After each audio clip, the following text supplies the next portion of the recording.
Evet dostlar, azdan az çoktan çok kanalına hoş geldiniz. Bugün sizlerle korniş nasıl takılır, bir kornişin montaj işlemini sağlamak için hangi malzemelerin olması gerekiyor, hangi ekipmanların elimizde olması gerekiyor, bunların anlatımını yapacağız.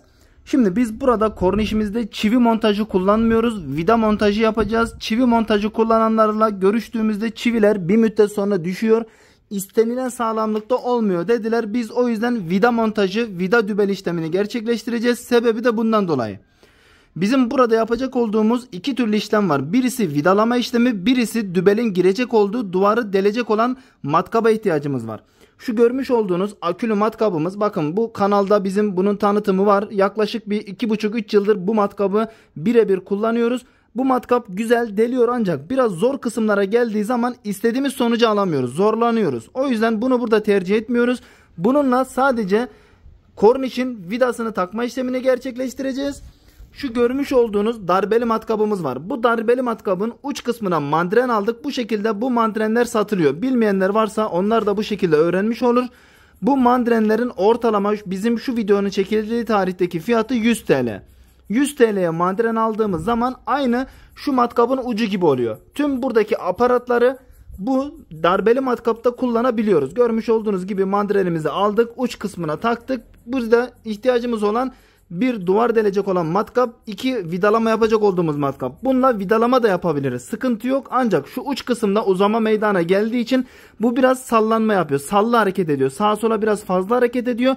Biraz işi zorlaştırıyor. Bunu delmede sıkıntı yok ama çok nokta atışı böyle küçük vidaları montajını yapacağımız zaman bunda istediğiniz sonucu alamazsınız. Onu da söylemiş olalım. Bizim dübelimiz bu şekilde. Bakın dübeli görüyorsunuz. Şurasında pul gibi bir uzunluk, genişlik var. Pul yerine bu şekilde dübel üretmişler. Bu dübelin pulu burada oluyor. Buradaki vidamız da şu şekilde. Böyle bir tane vidamız var. Bununla da burada sabitleme işlemini yapacağız. Bundan bu şekilde aldık. Burada kullanmış olduğumuz kornişimiz çift korniş. Bunlar üçlüsü var, dörtlüsü var, beşlisi var, gidiyor artık ihtiyacınıza göre. Ancak biz bir tane tül, bir tane güneşlik takacağımız için çift korniş aldık. Ölçümümüzü yaptık takacak olduğumuz yere, ona göre gittik kestirdik. Korniş nerede satılıyor diye düşünenler de olabilir. İlk defa alacaklı olanlar, kornişi elektrikçiden alıyoruz. Genel itibariyle hırdavatçıların bazılarında oluyor, bazılarında olmuyor. Ancak elektrikçilerin %99, elektrik malzemesi satanların %99'unda kornişi çok rahat bir şekilde bulabilirsiniz. Günümüz fiyatını yine merak eden olabilir. Şu an bu videonun çekildiği tarihte 1 metresini 17 TL olacak şekilde kornişi almış bulunmaktayız. Buraya kadar sıkıntı yok. Şimdi ilk yapacağımız işlem kornişten delikleri açma işlemini yapacağız.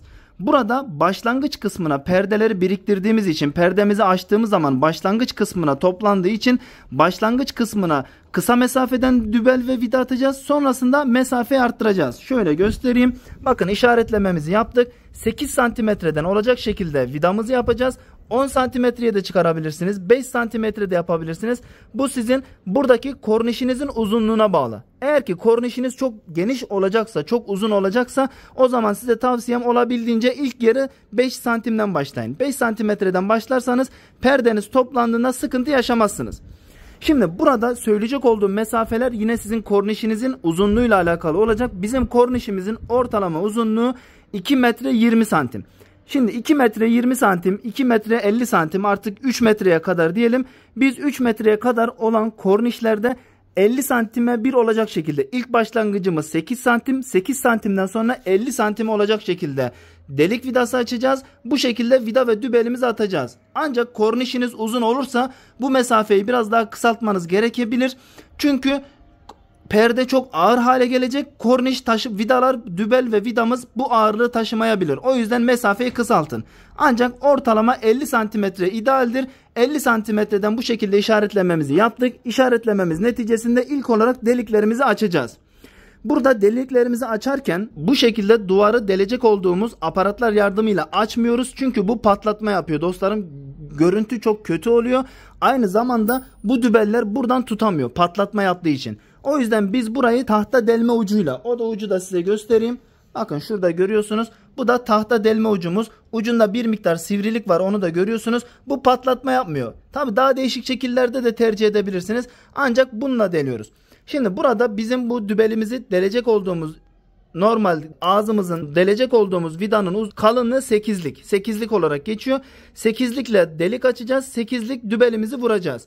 Ancak burada açacak olduğumuz deliğimiz 6'lık olacak. Çünkü eğer ki geniş açarsak buradaki görmüş olduğunuz şu pulumuz bu kornişi tutamaz. Daha iyi tutamaz. Net bir şekilde olması için 6'lıkla deleceğiz. Kornişin olmuş olduğu yeri 8'likle deleceğiz. Bunu hırdavatçıdan aldığınız zaman sorarsınız. Kaçlıkla deleceğinizi, küçüklüğünü, büyüklüğünü kendiniz ayarlayabilirsiniz. Orada da sıkıntı yok. Şimdi buradan deliklerimizi açma işlemine başlıyoruz.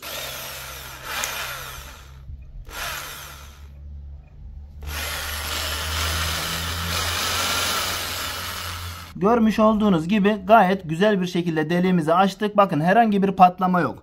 Bir tane daha gösteriyorum sizlere. Burada da herhangi bir patlama söz konusu değil. Net bir şekilde bu şekilde yapacağız. Kornişlerimizi delme işlemini tamamladık. Şimdi duvarımızı delerek montaj işlemine başlıyoruz. Kornişimizi yerleştirme işlemini, yerine koyma işlemini gerçekleştirdik. Şimdi montaja başlayacağız. Burada delme işlemini gerçekleştirirken toz düşecek. Bu toz bulutlarının evimizi kirletmemesi için bu şekilde süpürgemizi hazırladık. Bir yandan delme işlemini gerçekleştirirken diğer taraftan süpürge ile gelen tozları çekme işlemini gerçekleştireceğiz. Ve bu şekilde hem de evimizi kirletmemiş olacağız. Şimdi işlemlere başlıyoruz. Darbeli matkap yardımıyla deliğimizi açma işlemini gerçekleştiriyoruz.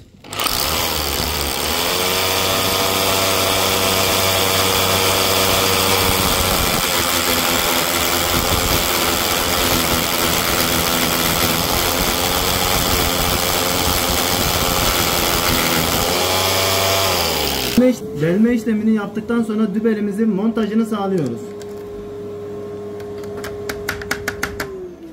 Dübelimizi taktıktan sonra vidamızı matkap yardımıyla montajını gerçekleştiriyoruz.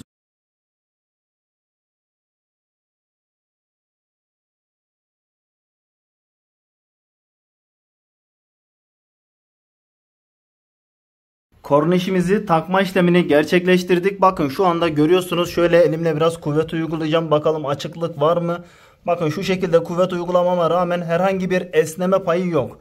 Yani burada bu şekilde 50 santim başlangıcımız. Şurada başlangıcımız 8 santim. Ardından 50 santime bir dübel attık. Bu gayet ideal. Herhangi bir sarkma, herhangi bir kendini bırakma durumu şu an için söz konusu değil. Çok fazla mesafe bırakmanızı tavsiye etmiyorum. 50 santim benim şu an yapmış olduğum uygulamaya göre bence en ideal seviye olarak gözüküyor. Ancak tercih sizin. Bu anlatmış olduğumuz matkap, kablolu darbeli matkabın ucuna takılan mandren yardımıyla bu şekilde kornişimizi takma işlemini tamamladık. Sizler de evinizde çok rahat bir şekilde kendiniz korniş takma işlemini gerçekleştirebilirsiniz. Kanala abone olmayı ve videolarımızı beğenmeyi kesinlikle ama kesinlikle unutmayalım.